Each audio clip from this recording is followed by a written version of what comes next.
Delitos que prescriben por el paso del tiempo y la justicia con las manos atadas debido a la manera en que está redactado en el Código Penal y por supuesto que genera mucha indignación en la sociedad, pero principalmente en las víctimas. Sin embargo, en Córdoba, una jueza encontró y dio a conocer un fallo novedoso para que un caso de un menor abusado hace 20 años atrás no quede en esa prescripción. Estamos en contacto con la doctora Patricia Farías, quien es la jueza que logró esta histórica decisión. Doctora, buenas tardes. ¿Qué tal? Buenas tardes. Doctora, ¿nos puede comentar cómo llegó a esta situación? Sí, en primer lugar, no soy la única autora del voto, es de la Cámara de Acusación, integrada también por los doctores Salazar y doctor Davis. Llega aquí un planteo hecho por la parte querellante, que era una víctima de abuso sexual intrafamiliar entre los años 2002 y 2004. El primer planteo que nosotros, el primer punto de partida analizamos, fue esta situación particular, que se trataba de un menor de edad y que era un abuso sexual intrafamiliar, lo cual tiene unas características particulares, porque suele suceder en estos casos, o bien que el menor, el niño o niña no entienda lo que le ha sucedido. Una vez que le sucede, puede que tenga vergüenza, sentimientos de culpa, o se encuentre amenazado, tenga temor a que no le crean. Entonces, también sabemos que es un gran flagelo porque se da en el ámbito intrafamiliar.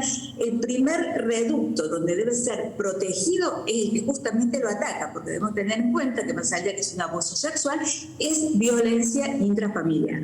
Entonces, tiene que recorrer la víctima un largo camino hasta poder poner en palabras esta situación. Claro. Hasta que recorre y no nos encontramos con que el delito puede estar prescrito. Ese fue nuestro primer análisis. Sí. El segundo análisis que hicimos fue teniendo en cuenta la irretroactividad de la ley penal, porque tenemos ya legislación, suspende la prescripción a partir del año 2011, pero esto había ocurrido en el 2002, entonces no se puede aplicar esa legislación posterior a la legislación al momento del hecho que ocurrió en el 2002. Entonces nos fijamos cuál era la ley vigente en el 2002 y 2004, en donde la prescripción no contemplaba las características de la víctima. Sin embargo, la República Argentina, en la Constitución, ya tiene incorporados los tratados de derechos humanos. Y en esa época ya estaban incorporados. Es decir, que el Tratado de Derechos Humanos protegía no solamente todos los derechos de los imputados, sino también los de las víctimas. En este caso, tratándose de una víctima menor de edad, además la víctima tiene un paraguas protectorio especial que está dado por la Convención Internacional de los Derechos del Niño. Esta convención, uno de sus principios básicos, es que se debe proteger el interés superior, en toda resolución tener en cuenta el interés superior del niño. Pero esto le genera un montón de derechos que no pueden ser básicos, tienen que estar llenados de contenido a través de resoluciones administrativas, legislativas o en este caso las judiciales. A partir de allí fue que nos dimos cuenta que como víctima tiene derecho al acceso a la justicia y a que su caso sea resuelto en el tiempo que la víctima lo pueda llegar a decir. Reitero, es una víctima particular, son niños o niñas que son personas de información. Es por eso que tienen un estatus superior en cuanto a protección.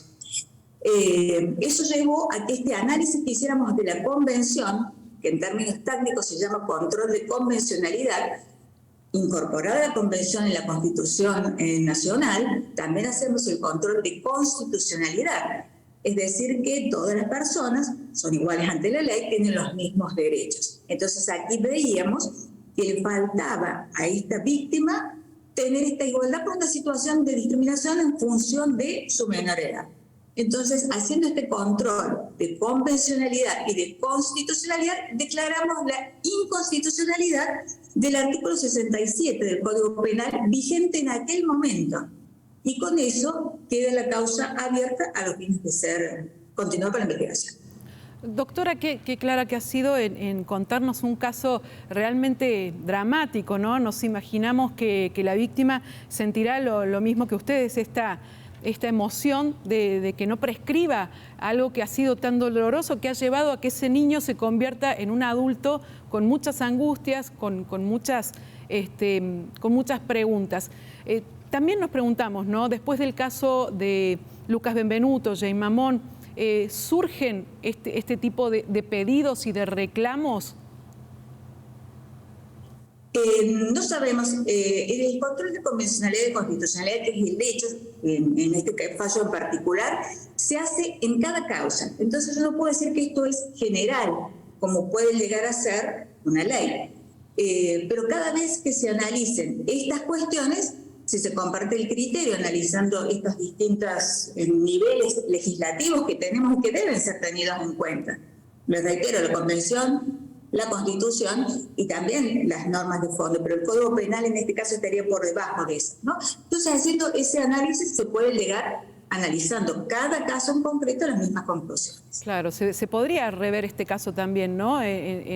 Teniendo en cuenta este vericueto o esta forma jurídica que han encontrado ustedes para que no prescriba. Desconozco los términos de la causa particularmente y no sé en qué situación procesal se encuentra, si está en el proceso de revisión o si están vencidos los términos, así claro, que preferiría no opinar, pero sí es un nuevo enfoque para todas estas causas que tienen estas características. Doctora, casi... Personas, y hace muchos años atrás, porque como usted bien dijo, lleva mucho tiempo cuando llega a la adultez, con tratamiento psicológico muchas veces, dificultades para relacionarse socialmente, en el colegio, en el trabajo, etcétera, etcétera, hasta que todo eso puede llegar a ser puesto en palabras y en definitiva obtener una respuesta que es lo que ya todos están necesitando, ¿no? Claro que sí. Bueno, la verdad, doctora, es un fallo histórico, inédito y la verdad que se hace mucha falta porque todavía hay muchas personas que guardan ese silencio y han vivido y han sido víctimas de abusos y hoy son adultos que necesitan mucho de esa contención y de que la justicia actúe, ¿no? Y respuestas, que es lo que pretendemos hacer con este fallo. Muchísimas gracias.